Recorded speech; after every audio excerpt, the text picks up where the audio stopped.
11 واجبات اگر ترتیب و موالات کو بھی شامل کریں، 11 واجبات. نماز کی کتنی واجبات ہیں؟ کتنی؟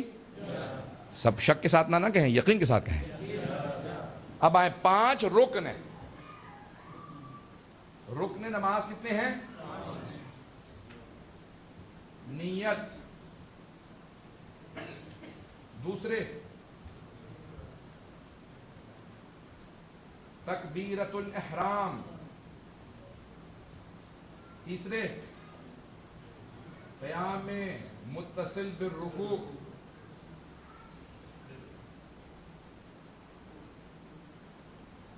ٹھیک ہے جی. 4 رکوع، 5 سجود یا سجدہ. ٹھیک ہے جی. آپ نماز کے 5 رکن ہیں، رکن اور غیر رکن. نماز کی کتنی واجبات ہیں؟ 11.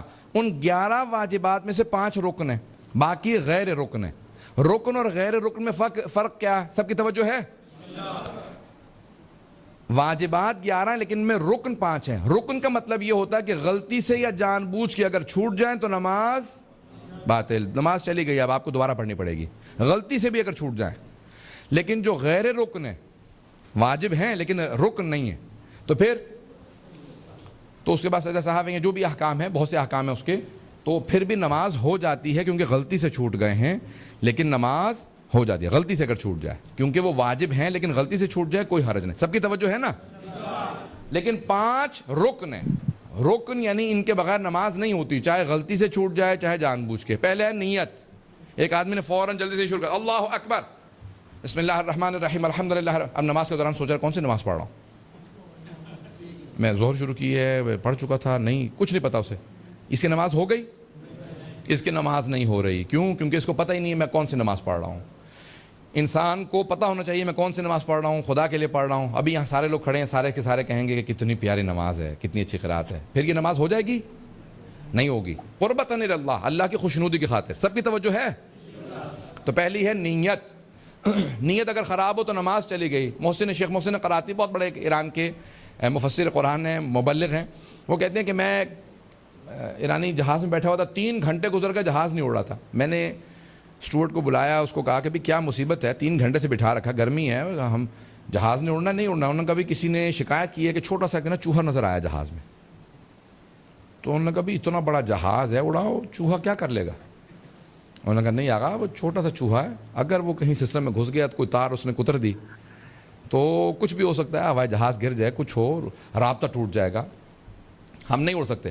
کہنے لگے جیسی اس نے کہا نا چھوٹا سا چوہا ہے، اتنے بڑے جہاز کو گرا بھی سکتا ہے، تباہ بھی کر سکتا ہے، رابطہ بھی منقطع کر سکتا ہے. کہ مجھے فوراً ریاکاری سمجھ میں آئی. پتہ نہیں توجہ ہے یا نہیں. اتنا بڑا عمل ہوتا ہے، اتنی بڑی عبادت ہوتی ہے، اتنی بڑی نماز ہے، چھوٹی سی نیت کے اندر خلفشاری، ریاکاری، دکھاوا، برائی، ساری نماز کھا جاتی ہے. پتہ نہیں توجہ ہے یا نہیں ہے. یہ بات کا چھوٹی چھوٹی سی نیتوں کی خرابی انسان کے بڑے بڑے اعمال کھا جاتی ہے، ضائع کر دیتی ہے. اس لیے عمل کی دار و مدار جو ہے نیتوں پہ ہے. پہلی چیز ہے نیت. شیخ ثقیب نے واقعہ لکھا ہے کہ ایک آدمی تہجد کی نماز پڑھنے گیا شیراز کی ایک مسجد میں. اتفاقاً کبھی اس نے کہا چلیں آج پڑھ لیتا ہوں نماز شب. تہجد کے لیے گیا، اس نے جا کے فوراً نیت باندھی، وضو کیا، آگے گیا، کوئی بھی نہیں تھا مسجد میں. اچانک اس کو محسوس ہوا کہ نہیں خراٹوں کی آواز آ رہی ہے، پیچھے کچھ ہو رہا، بہت دور سے آواز آ رہی ہے. اب اس نے کہا کہ بھئی یہ جو بھی ہے بندہ، اس نے پورے شیراز میں جا کے بتانا کہ میں تہجد پڑھتا ہوں. تو اس نے کہا پھر میں اونچی آواز سے پڑھوں گا تاکہ پھر لوگوں کو پتہ چلے کہ کتنی اچھی میری نماز ہے. گیا 15 منٹ کے لیے تھا، اس نے کہا میں 1.5 گھنٹے لگا کے تہجد پڑھوں گا. پوری رات پڑھتا رہا، نمازیں پڑھتا رہا. صبح اذان مؤذن آیا، اس نے کہا کہ اب یہ جا رہا ہے، دیکھو تو صحیح کون جا رہا ہے. دیکھا تو ایک جانور تھا، کتا تھا جو وہاں سونے کے لیے آ گیا تھا. اس نے کہا پروردگارا میں نے نماز ضائع بھی کی تو کس کے لیے کی. نیتوں کو کبھی بھی ضائع نہ ہونے دیں، نیت خالص رکھیں. انسان جب آ رہا ہے نا گھر سے نیت کرتا ہے میں امام بارگاہ جا رہا ہوں، وہیں سے آپ کا ثواب شروع ہو جاتا ہے. اور جتنی خالص نیت ہو، میں مولا حسین کے لیے جا رہا ہوں، میں مولا حسین کے عزاداروں کے لیے جا رہا ہوں، میں امامیہ جا رہا ہوں، وہاں پہ خدمت کروں گا عزاداروں کی. اب ثواب کیا ہوگا اس کا میں اور آپ اندازہ نہیں لگا سکتے. اور خدا نہ خواستہ نیت ہو میں فلاں مومن کیوں اذیت دے کے آؤں گا، میں اس کی تو میں نے تو کچھ بھی نہیں کہا. تو اب جب انسان کی نیت صحیح نہ ہو تو پھر اس کے بعد ثواب نہیں ملے گا، گناہ ملے گا، وہیں سے انسان کے لیے عذاب میں مبتلا ہو جائے گا، یہی انسان کے لیے وبال جان بن جائے گا۔ اور بات صحیح ہے، میں مولانا سے اتفاق کرتا ہوں۔ تو عزیزان گرامی، یہ انسان کے لیے عبادات رہیں، یہ عبادات رہیں، یہ وبال جان نہ بنے۔ سید الشہداء خود حساب کتاب لیں گے، خبردار میرے نام سے برائی مت کرنا۔ یہاں تک کہ مولانا نے ایک مرتبہ اپنے ایک بستی سے، ایک گاؤں سے لوگ گئے زیارت کے لیے، سب نے ایک ہی مسافر خانے میں خواب دیکھا کہ امام حسین نے کہا میرا وہ جو تمہاری بستی میں امام باڑہ ہے نا، اس امام بارگاہ کے اندر ایک خادم ہے، میرے عزاداروں کے جوتے سیدھے کر کے رکھتا ہے، اب واپس جا کے میرا سلام کہہ دینا، اس میرے خادم سے کہنا مجھے اس سے بڑی محبت ہے۔ کہا مولا کیوں؟ کہا وہ میرے عزاداروں کے جوتے سیدھے کر کے رکھتا ہے۔ خدمت کبھی بھی انسان تکبر نہ کرے، کبر و نخوت خدا کو بالکل پسند نہیں ہے، ٹھیک ہے؟ ہمیشہ خلوص کے ساتھ آئیں۔ سب کی توجہ ہے میرے ساتھ؟ تو پہلی چیز ہے نیت انسان کی خالص ہونی چاہیے، ہر عمل کے لیے نیت ہے۔ صدقہ دے رہے ہیں، نیت کرتے ہیں آپ لوگ؟ کرنی چاہیے۔ صدقہ نکالتا ہوں قربتاً اللہ، کس کا؟ پہلے کہیں کہ امام زمانہ کا صدقہ نکالتا ہوں اپنے ماں باپ کا، ماں باپ زندہ ہوں مردہ ہوں ان کی طرف سے پہلے نیت کریں۔ کیوں؟ سب سے زیادہ ہمارے گردنوں پہ حق ہمارے ماں باپ کا ہے، ماں باپ کا حق سب سے زیادہ ہمارے گردن، چاہے مردہ ہوں صدقہ ان کی طرف سے نکالا جا سکتا ہے، آخرت میں ان کی قبر میں بھی انہیں ثواب ملے گا۔ پیغمبر اسلام سے ایک ان کے صحابی نے کہا یا رسول خدا 20 سال سے اپنی ماں کی خدمت کر رہا ہوں، چل نہیں سکتی، اس کی ٹانگیں ختم ہو گئی ہیں، دانت سارے ٹوٹ چکے ہیں، میں چبا کے منہ میں کھانا ڈالتا ہوں، لباس میں پہناتا ہوں، اپاہج ہے، بہت بوڑھی ہے ماں، میں نے سارے حق ادا کر دیے اپنی ماں کے؟ پیغمبر اسلام نے کہا نہیں۔ تو کہا کتنے حق ادا ہوئے؟ کوئی پتہ تو چلا کتنا اور خدمت کروں گا تو میرا حساب کتاب ماں سے برابر ہو جائے گا؟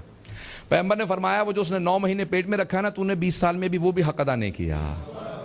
بڑا اس کو تعجب ہوا، کہا یا رسول خدا 9 مہینے اس نے پیٹ میں رکھا، 20 سال سے میں خدمت کر رہا ہوں۔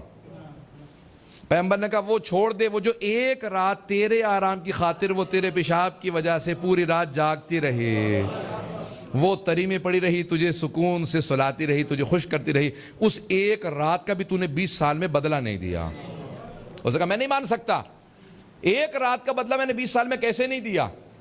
پیغمبر نے کہا نیتوں میں فرق تھا، توجہ، پیغمبر نے کہا نیتوں میں فرق تھا، تو جب 20 سال سے ماں کی خدمت کر رہا ہے تو ذہن میں موت رکھتا ہے، یہ مرنے والی ہے، جتنی ہو سکتی خدمت کر لو۔ وہ جب تجھ سے محبت کرتی تھی وہ تیری زندگی کی نیت کرتی تھی، وہ کہتی تھی پروردگارہ میری جان اسے مل جائے، میری جان لگ جائے اسے، میری زندگی سے مل جائے۔ کہ ماں باپ کا بدلہ تو کبھی نہیں ادا کر سکتا، کہ کیونکہ ان کی نیت میں فرق۔ توجہ ہے لوگوں کی؟ پتہ نہیں مجھے کہ لوگ سننا چاہ رہے ہیں نہیں سننا چاہ رہے ہیں۔ نیت بڑی عجیب و غریب ہے۔ پہلی چیز ہے نیت، ہر چیز میں نیت پہلے ہے، اس کے بغیر کچھ قبول نہیں ہے۔ انسان کی نیت اگر بدل جاتی ہے تو اس کے روز قیامت 2 افراد ساتھ ساتھ کھڑے ہوں گے، ایک دوسرے سے پوچھیں گے بھئی میرے عمل وہی تھا جو تیرا، ایک ہی امام بارگاہ میں، تیرا عمل وہی، میرا بھی وہی، درس میں سارے بیٹھے ہیں نا، وہ کہا میں بھی اس وقت آیا تھا جب تو آیا، میں نے وہی جوتے اتارے جہاں تو نے اتارے تھے، اتنی دیر میں بھی درس میں بیٹھا جتنی دیر تو بیٹھا، تیرا اتنا ثواب میرا اتنا کم ہوگا نا، روز مقابلہ کریں گے روز قیامت۔ تو روایت کے الفاظ ہیں کہ جس کی جیسی نیت ہوگی اس کے حساب سے اس کا ثواب ہوگا۔ کوئی بسم اللہ پڑھ کے چلا، کوئی وضو کر کے چلا، کوئی نیت خالص کر کے چلا، کسی کو پرواہ کسی چیز کی نہیں تھی۔ عزیزان گرامی جیسی جیسی نیت ہوگی ویسا ویسا ثواب ہوگا۔ پتہ نہیں باتیں پہنچ رہی ہیں نہیں پہنچ رہی ہیں؟ تو پہلی چیز ہے نیت۔ دوسری ہے تکبیرۃ الاحرام۔ تکبیر کہتے ہیں اللہ اکبر کو، احرام جو چیزیں حرام کر دے۔ کیا کیا حرام کر دیتی ہے؟ جب آپ کہتے ہیں نا نماز کے لیے پہلا اللہ اکبر، اللہ کہتا ہے یہ صرف تکبیر نہیں ہے، یہ ہے تکبیرۃ الحرام، یہ کئی چیزیں تم پہ حرام کر دیتی ہے۔ کیا کیا حرام ہو جاتا ہے انسان پہ؟ چلنا پھرنا، آپ کھڑے رہو اللہ کی بارگاہ میں ہو، کھانا پینا حرام، اب نہیں کھا سکتے، حلال بھی نہیں کیونکہ خدا کی بارگاہ میں ہو، بولنا گفتگو کرنا صرف اب نماز پہ توجہ دو، بولنا چلنا حرام، یہ تکبیرۃ الحرام ہے۔ پہلا کیسے کریں گے؟ مستحب ہے، ویسے کھڑے کھڑے اللہ اکبر کہہ سکتے ہیں، لیکن سنت نبی یہ ہے کہ ہاتھوں کو بلند کیا جائے، قبلہ رو کیا جائے، اور اتنا بلند کیا جائے جتنے کان بلند ہیں۔ اللہ اکبر، فصل لربک ونحر، بعض نے لکھا قیل، علامہ طباطبائی نے لکھا المیزان میں وقیلا، اس سے مراد ہے کہ گردن تک ہاتھوں کو بلند کرو، اللہ اکبر، کم از کم اتنا ہاتھوں کو بلند کرو، یا کانوں تک لے جاؤ، اللہ اکبر، ہاتھ سب انگلیاں بند ہوں اور انگوٹھے کھلے ہوں، اور قبلہ رو ہو، سب توجہ ہے، قبلہ رو ہو، یہ نہیں اللہ اکبر ایسے نہیں ہے، ہاتھ سیدھے، اللہ اکبر، سب ہے توجہ، ہاتھ سیدھے رکھیں. مولا سے پوچھا مولا یہ ہاتھوں کو سیدھا رکھنا کیوں ضروری ہے؟ مولا نے کہا جب قسم کھاتے ہو عدالت کے اندر تو کیسے قسم کھاتے ہو؟ کہا قسم کھا کے کہتا ہوں جو کچھ کہوں گا سچ کے سوا کچھ نہیں کہوں گا. قسم کھاتے ہیں شروع سے اسلام میں شہادت دینے والا قسم کھا کے کہتا تھا میں اسی کو کہتے ہیں انڈر اوتھ، میں اب گواہی دے رہا ہوں، شہادت دے رہا ہوں، سب کچھ سچ کہوں گا. مولا فرماتے ہیں اللہ کہتا ہے دونوں ہاتھ اٹھا لو. دنیا سے پروردگارہ میں نے ہاتھوں کو اٹھا لیا، دنیا سے ہاتھوں کو اٹھا لیا. اللہ اکبر، تو سب سے بڑا، دنیا نہیں. کہ دنیا کی کوئی شے بڑی نہیں ہے، صرف خداوند متعال. اللہ اکبر. اگر آپ پڑھیں نا کتاب آیت اللہ خمینی کی تو اس میں جانتے کیا لکھا؟ وہ کہتے ہیں نماز میں کم از کم جھوٹ نہ بولو. میں نے جب جملہ پڑھا تو میں نے کہا انسان تو نماز میں بول ہی نہیں سکتا تو جھوٹ کیا بولے گا؟ تو انہوں نے کہا جو کچھ کہہ رہے ہو وہ کہو تو سچ. اللہ اکبر. دل میں چل رہا پیسہ، دولت، شہرت، نام، نمود، 36,000 چیزیں، نہیں، اللہ اکبر، اللہ سب سے بڑا. اب کچھ دیر کے لیے نماز میں مان ہی لو. توجہ ہے یا آپ گھبرا گئے سارے؟ اب پتہ نہیں کل کا کیا ہوگا. تب آئیں میں اپنے مطالب کو آگے بڑھاؤں گا. سب سے پہلی چیز ہے نیت، اس کے بعد تکبیرۃ الاحرام. انسان اللہ اکبر. مولا امیر المومنین جب شروع کرتے تھے تو سب سے پہلے پیچھے مڑتے، سب سے کہتے صفیں سیدھی کر لو، صفیں سیدھی کر لو. اللہ کی بارگاہ میں ہو، محسوس کرو کہ اس کی بارگاہ میں حاضر ہو، حاضر، حضور قلب. سید الشہداء کہتے ہیں نماز ایسے پڑھو جیسے خدا کو دیکھ رہے ہو. تو کسی نے کہا مولا ہم تو تصور کر ہی نہیں سکتے. کہا پھر اتنا تو کر سکتے ہو کہ یہ تصور کرو وہ تمہیں دیکھ رہا ہے. اللہ کو دیکھنا سے مراد جسم نہیں ہے، یعنی رحمت پروردگار، یعنی خدا سے میں معراج میں آیا ہوں، ملاقات میں آیا ہوں، لقاء اللہ ہے نماز. اب اس کی تفصیل میں نہیں جاؤں گا. اللہ اکبر، یہ تکبیرۃ الاحرام. اس کے بعد قیام متصل بالرکوع. قرات ہے لیکن وہ رکن نہیں ہے، واجب ہے لیکن واجب رکنی نہیں ہے، واجب رکن نہیں ہے. ٹھیک ہے، سب کی توجہ ہے. قرات سورہ فاتحہ کی تلاوت کرنا، اعوذ باللہ من الشیطان الرجیم پڑھنا مستحب ہے، واجب نہیں ہے. بسم اللہ الرحمن الرحیم کا پڑھنا واجب ہے، نماز کا جز ہے. صرف و صرف یہ معاویہ نے اسلام میں ایک ایسی نماز رائج کی جس میں بسم اللہ کو نکالا گیا. اور جناب صحیح بخاری کے اندر الفاظ ہیں کہ جناب امیر نے جب پہلی نماز پڑھائی اپنی خلافت کے بعد، ظاہری خلافت کے بعد، تو سارے صحابہ نے کہا کہ آج ہم نے پہلی مرتبہ پیغمبر کے بعد وہ نماز پڑھی ہے جو پیغمبر پڑھتے تھے. آج وہ دوبارہ ہم نے نماز پڑھی ہے جو پیغمبر پڑھتے تھے.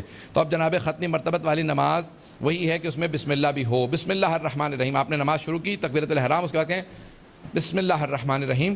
فجر میں مغرب اور عشاء میں پہلی 2 رکعت میں اونچی آواز سے نماز کا، پہلی 2 رکعت فاتحہ اور دوسرا سورہ اونچی آواز سے پڑھنا بالجہر. کیسے کہ انسان جو قریب میں ہو سن سکے. بسم اللہ الرحمن الرحیم الحمدللہ رب العالمین، یعنی اونچی آواز سے. ایک ہوتا ہے نا سرگوشی، وسپر کرنا، بسم اللہ الرحمن الرحیم. ظہر و عصر میں بسم اللہ کو اونچی آواز سے پڑھنا واجب ہے. مومن کی علامات میں سے 5 ہیں. مومن کی علامات کیا کیا ہیں؟ 5 علامات. الجہر و بسم اللہ الرحمن الرحیم، ہمیشہ بسم اللہ کو اونچی آواز سے پڑھتا ہے مومن. تختم بالیمین، دائیں ہاتھ میں انگوٹھی ضرور ہوگی. زیارت الاربعین، سید الشہداء کی 40 پہ نہ بھی جا سکے تو دور سے بھی زیارت ضرور پڑھے گا. الصلاۃ 51، 51 رکعت دن میں نماز پڑھے گا. نہ بھی پڑھ سکے تو چلیں کبھی کبھی پڑھیں. اور التعفیر بالجبین، خاک کربلا کے اوپر سجدہ بجا لائے گا. خاک کربلا پہ سید الشہداء کی قبر کی مٹی سے سب سے پہلے سجدگاہ امام سجاد نے بنائی تھی، اس کے بعد پھر علامت بن گیا. یہ 11ویں امام کی حدیث ہے، وقت نہیں ہے. قیام متصل برکوع، فاتحہ پڑھیں گے، دوسرا سورہ پڑھیں گے، اس کے فوراً بعد رکوع میں جائیں گے. رکوع سے پہلے تھوڑی سی دیر قیام واجب ہے. توقف، اس کو کہتے ہیں قیام متصل بالرکوع. رکوع سے بالکل پہلے قیام، یعنی انسان نے بسم اللہ الرحمن الرحیم قل هو اللہ احد اللہ الصمد لم یلد ولم یولد ولم یکن له کفوا احد ذلک اللہ اکبر. ایک لحظے کا صرف قیام، فوراً رکوع میں چلے جائیں. ایک لحظے کا قیام ہے قیام متصل بالرکوع. تھوڑی سی دیر سکون میں کھڑے رہیں، ٹھیک ہے. رکوع میں جائیں، ایک مرتبہ سبحان ربی العظیم و بحمدہ یہ کہنا واجب ہے. یا اگر نہ کہہ سکے تو 3 مرتبہ سبحان اللہ کہیں. سبحان اللہ سبحان اللہ سبحان اللہ، یا سبحان ربی العظیم و بحمدہ 1 مرتبہ، یا سبحان اللہ 3 دفعہ واجب ہے رکوع کے اندر. سب کی توجہ ہے؟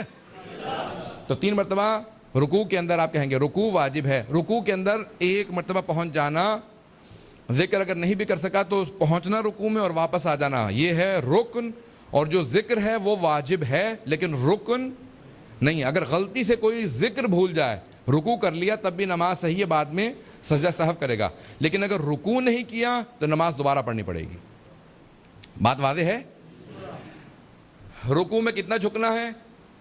مردوں کے لیے واجب ہے کہ اپنے دونوں ہاتھ گھٹنوں پہ رکھیں اور پشت بالکل سیدھی ہو کہ اگر پانی گرے تو رک جائے. میں رکوع میں جا رہا ہوں. رکوع کے دوران اپنی نگاہوں کو دونوں پاؤں کے درمیان میں رکھیں. جب قیام میں ہیں تکبیرۃ الاحرام کہیں, نیت کرتے ہوئے ہمیشہ سجدگاہ پہ رکھنا. سب کی توجہ ہے؟ ہر جگہ پہ مستحب معصوم نے بتایا کہ کب کس چیز کو دیکھیں. نیت کرتے ہوئے تکبیرۃ الاحرام, قرات کرتے ہوئے سجدگاہ کو دیکھیں گے, رکوع میں دونوں پاؤں کے درمیان میں. جب کھڑے ہو جائیں پھر دوبارہ سجدگاہ کو. سجدے میں جائیں گے تو آنکھیں بند بھی کر سکتے ہیں, معصوم نے اجازت دی ہے, یا پھر ناک کے کونے کو دیکھنا مستحب ہے سجدے کے دوران. اور جب تشہد اور سلام پڑھیں گے تو دامن میں دیکھنا, اپنے جھولی میں دیکھنا. پوچھا معصوم سے کیوں؟ کہا کہ نماز مکمل ہو گئی پھر بھی میرا دامن خالی ہے. تو انسان اپنے دامن میں دیکھتا رہے, مستحب ہے. یا سجدگاہ کو دیکھے یا دامن کو دیکھے, مستحب ہے. یہ ہے کل نماز کے ارکان. اب سجدے, 2 سجدے ملا کے ایک رکن بنتے ہیں. اگر انسان ایک سجدہ بھول جائے ایک رکعت کے اندر تو آیا نماز ہو گئی یا نہیں؟ ہو گئی. اس کے بعد انسان نماز کے بعد ایک سجدے کی قضا کرے گا اور 2 سجدہ سہو بجا لائے گا, کیونکہ 2 سجدے مل کے ایک رکن ہیں.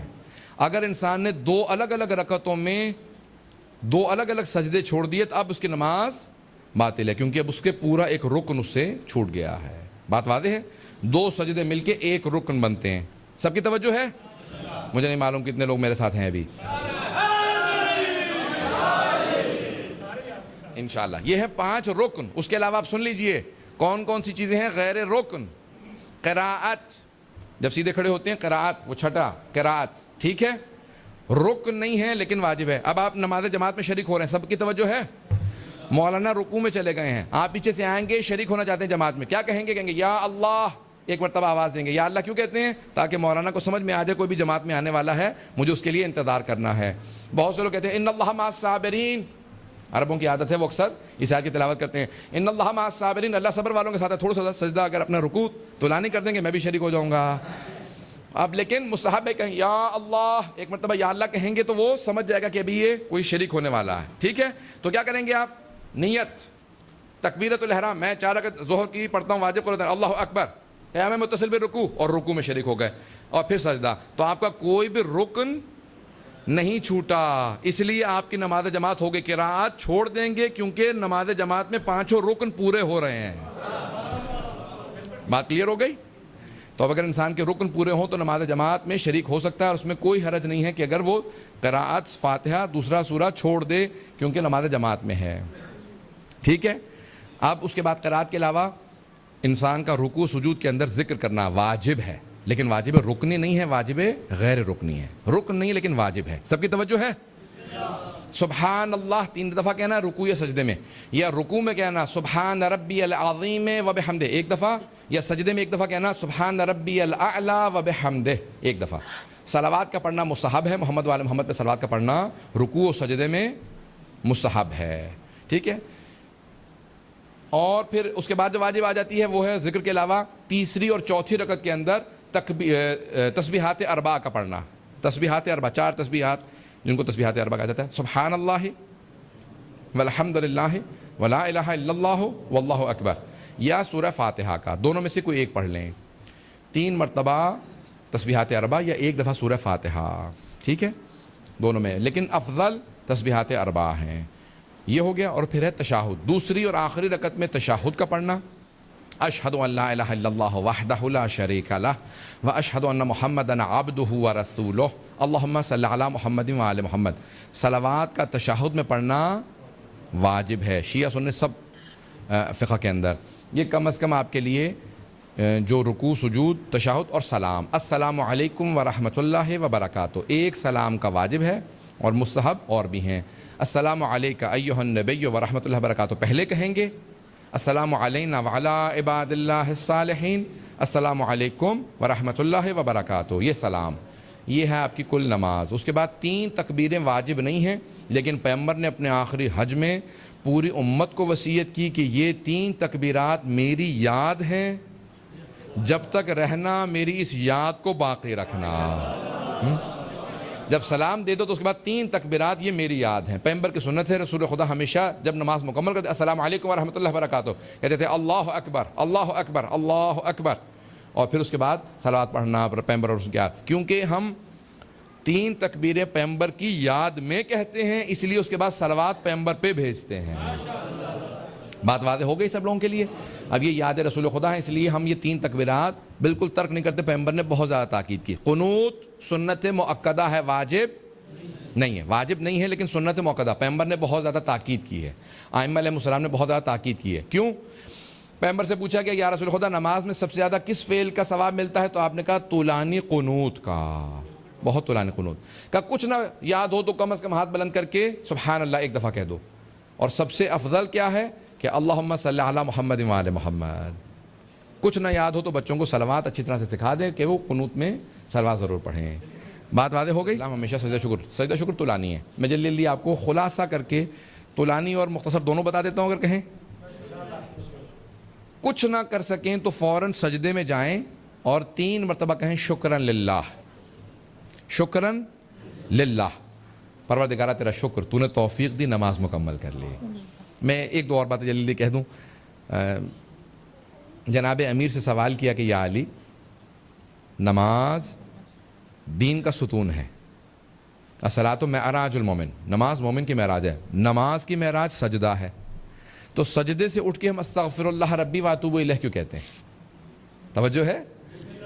آپ سجدے میں گئے، اس کے بعد کہا اللہ اکبر استغفر اللہ ربی واتوب الیہ. جب سب سے اللہ کا قرب سجدے میں ہوتا ہے تو اس کے بعد استغفار کیوں کہتے ہیں؟ مولانا کا اس لیے استغفار کہتے ہیں کہ پروردگارہ میں سجدے سے باہر آ گیا، استغفر اللہ ربی واتوب الیہ، اللہ اکبر، پھر سجدے میں جا رہا ہوں. کا سجدے سے کیونکہ اٹھ گیا تھا اس لیے استغفار کیا، پھر واپس جانا مستحب ہے. اب آپ جب سجدہ شکر کریں تو شکر للہ 3 دفعہ مستحب ہے. تفصیلی سجدہ شکر اب سن لیجئے جو ائمہ علیہ السلام بجا لاتے تھے. مستحب یہ ہے کہ سجدے میں 7 ارکان، جب آپ سجدے میں ہوتے ہیں تو 7 اعضاء کا زمین پہ ہونا واجب ہے. کون کون سے 7 اعضاء؟ دونوں ہتھیلیاں، دونوں گھٹنے اور دونوں پاؤں کی انگلیاں.